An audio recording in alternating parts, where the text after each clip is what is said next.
เรือนไม้สีเบจเขียนโดยววินิจฉัยกุลภาคโดยพิชิต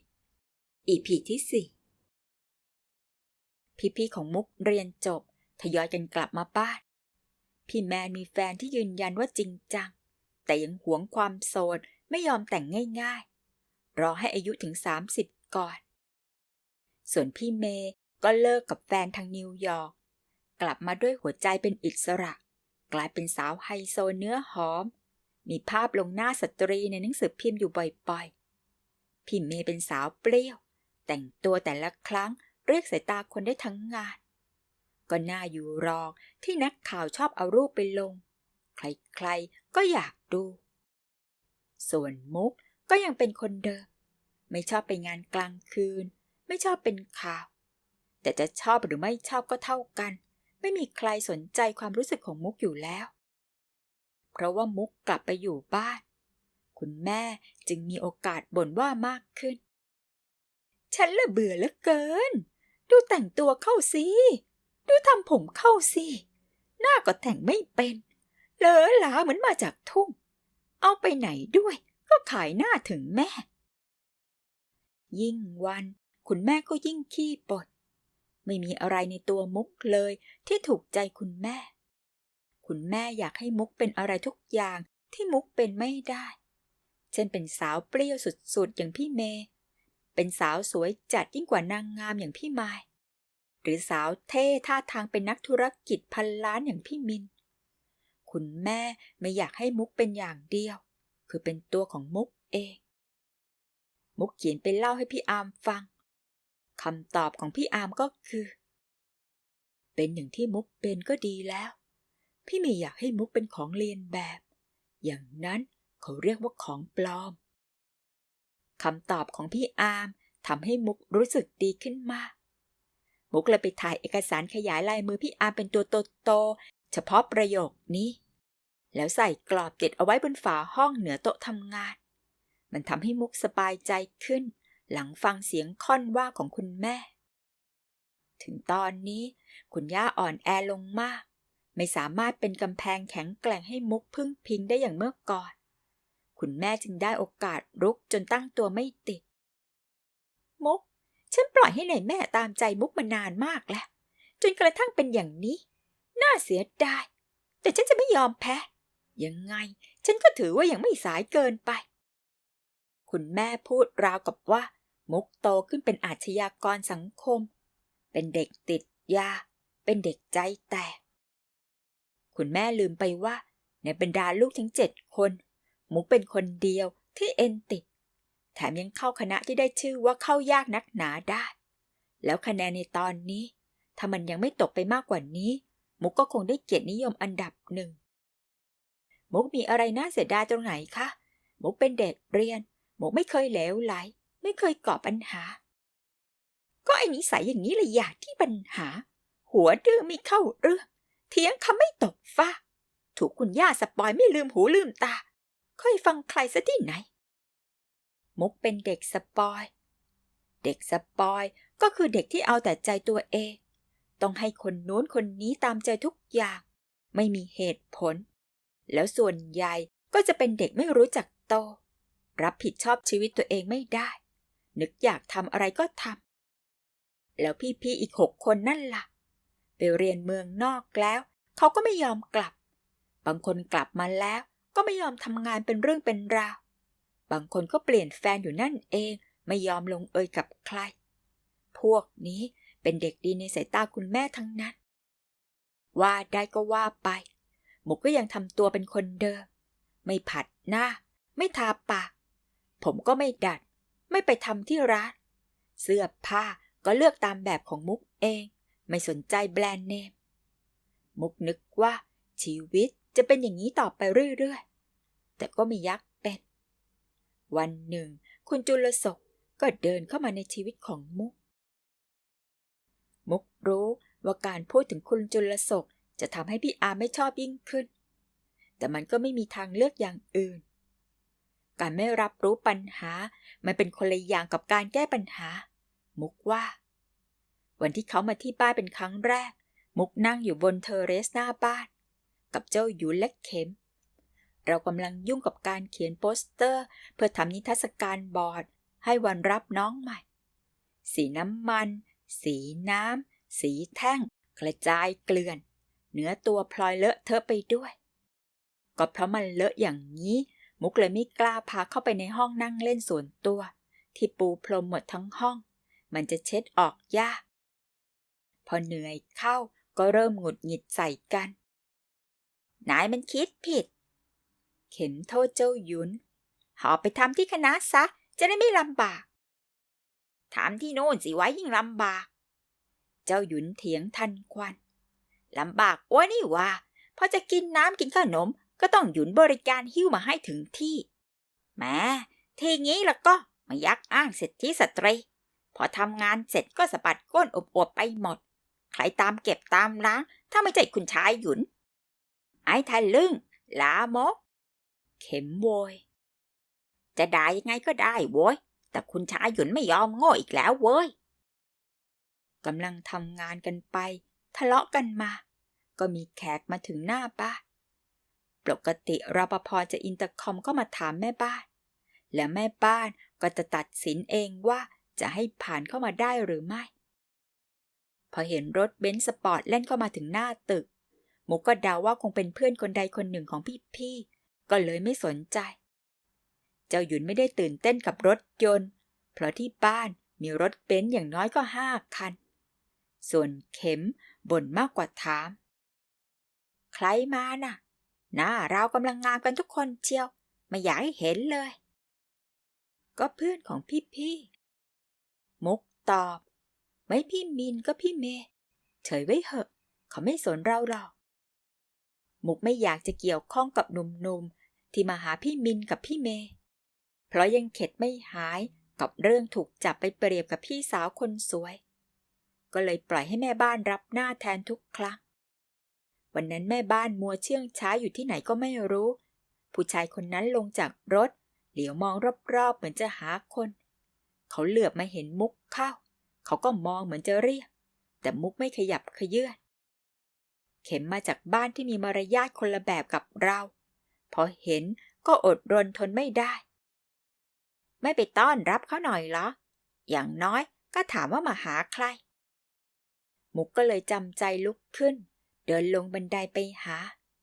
ยังไม่ทันจะถามเขาก็พูดด้วยน้ำเสียงออกคำสั่งไกลๆช่วยไปเรียนคุณเมย์ว่าเพื่อนมารับแล้ว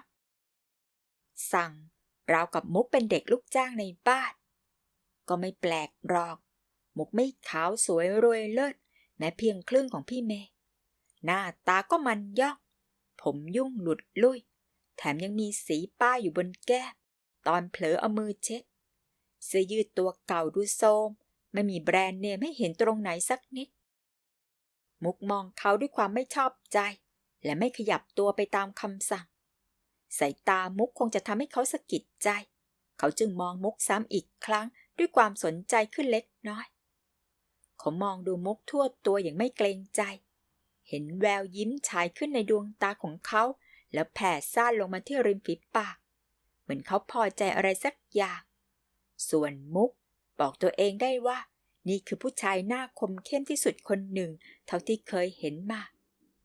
เขาเป็นคนร่างสันทัดผิวสองสีเนียนเกลี้ยงเกลามีตาลึกใต้คิ้วหนาจมูกขึ้นสันพร้อมด้วยสันแก้มสูงและคางเหลี่ยมดูแปลกตาไปจากหนุ่มหน้าตีที่เดินเข้าบ้านนี้ไม่ขาดสายที่เห็นชัดยิ่งกว่าผู้ชายอื่นๆคือผู้ชายคนนี้ท่าทางไว้ตัวหน้าดูแม่บ้านกระหืดกระหอบเปิดประตูหน้าลงบันไดมาแล้วย่อตัวให้เขายังไม่ทันจะพูดอะไรมุกก็ชิงพูดขึ้นพี่เชิญเพื่อนพี่เมย์เข้าไปข้างในก่อนแล้วเรียนพี่เมย์ว่าเพื่อนมาตามนัดแล้วปกติมุกไม่เคยเตะท่าขนาดนี้แต่ไม่ทำอย่างนี้เขาก็คงนึกว่ามุกเป็นเด็กรับใช้อยู่นั่นเองมุกถอยกลับไปทำงานตามเดิมอย่างไม่รู้ไม่ชี้ปล่อยให้เขาเดินเข้าไปในบ้านอีกพักใหญ่พี่เมย์ก็เปิดประตูห้องโถงลงมาที่เทอร์เรสกลิ่นน้ำหอมกระจายมาก่อนตัวเสียงเธอสดใสทีเดียวเมื่อพูดกับเขาน่ากลัวเราจะไปถึงงานก่อนคนอื่นแน่ๆเลยเม ย์ดูเวลาผิดนัดเร็วไปตั้งชั่วโมงไม่เป็นไรนี่ครับไปถึงก่อนก็ดื่มอะไรกันก่อนก็ได้ไม่ต้องรีบเข้างานนี่ล่ะลูกไม้ของพี่เมย์มุกรู้เธอไม่ได้ดูเวลาผิดหรอกแต่เธอหาเวลาเพื่อทำความสนิทสนมด้วยตาหากแสดงว่าหนุ่มรายนี้เพิ่งรู้จักกันไม่นาน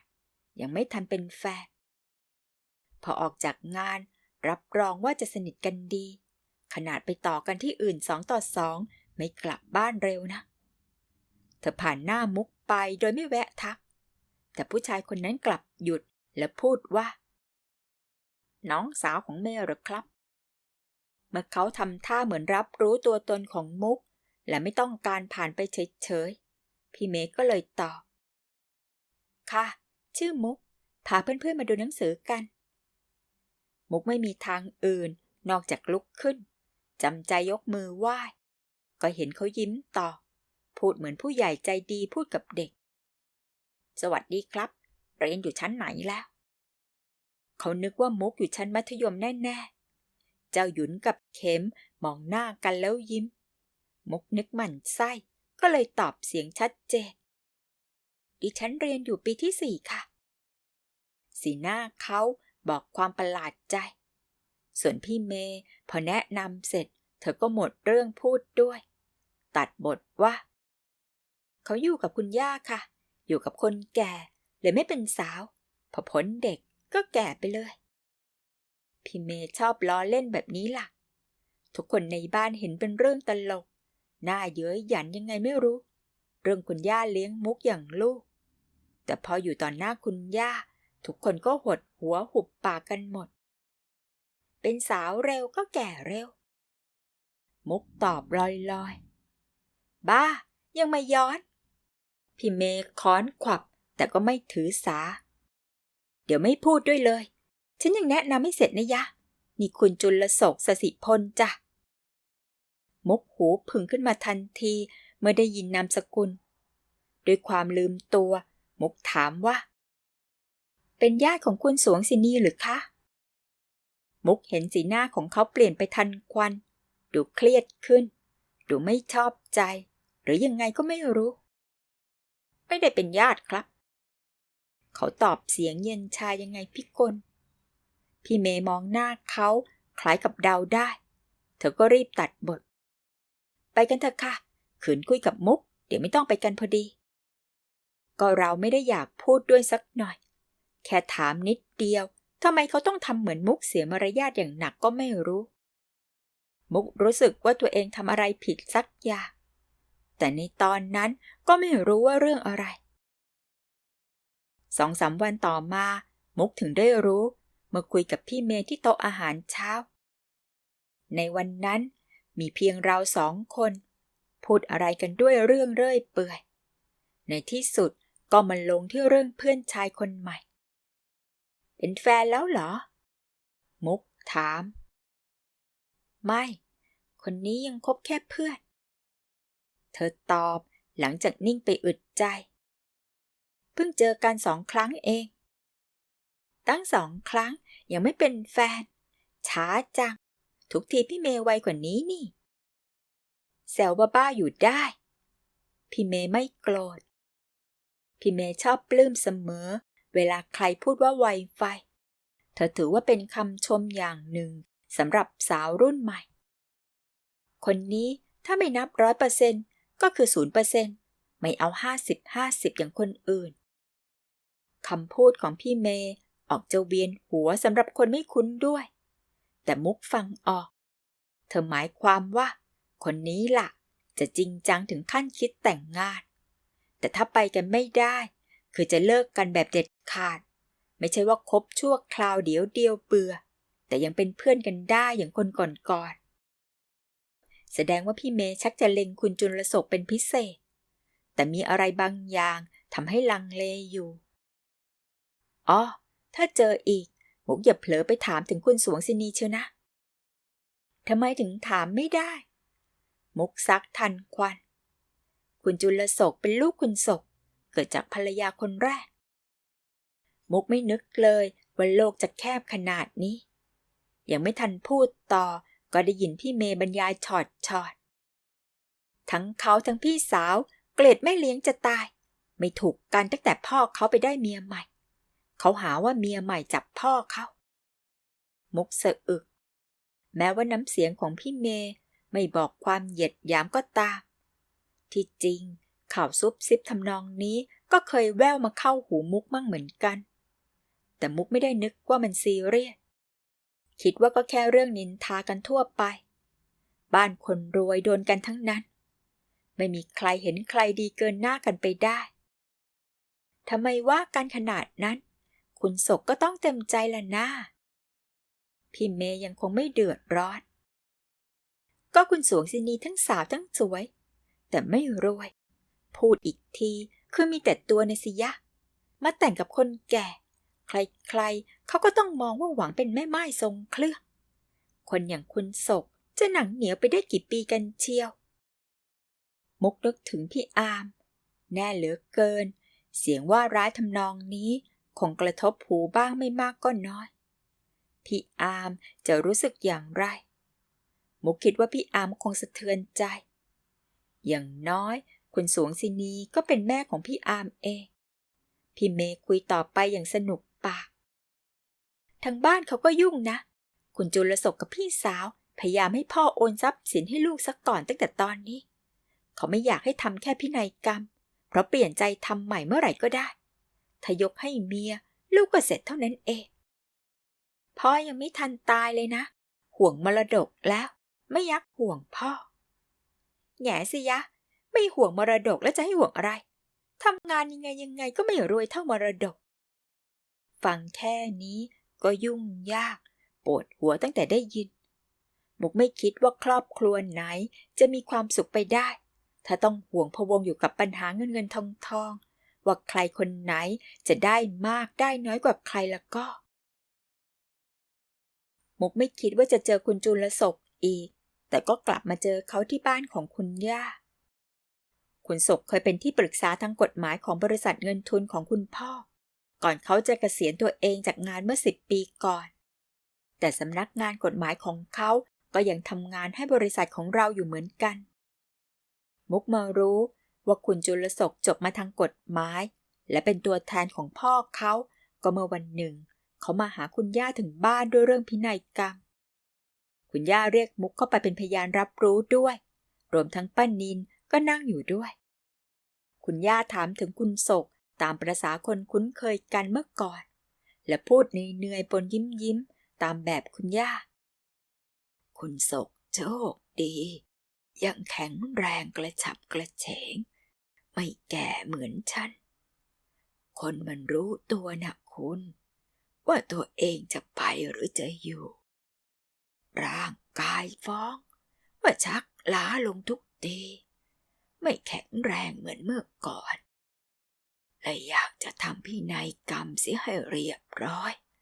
ไม่ให้มีปัญหาขึ้นมาทีหลังคุณจุลศกนั่งสำรวมสุภาพมีผู้ช่วยอีกคนหนึ่งนั่งอยู่ห่างออกไป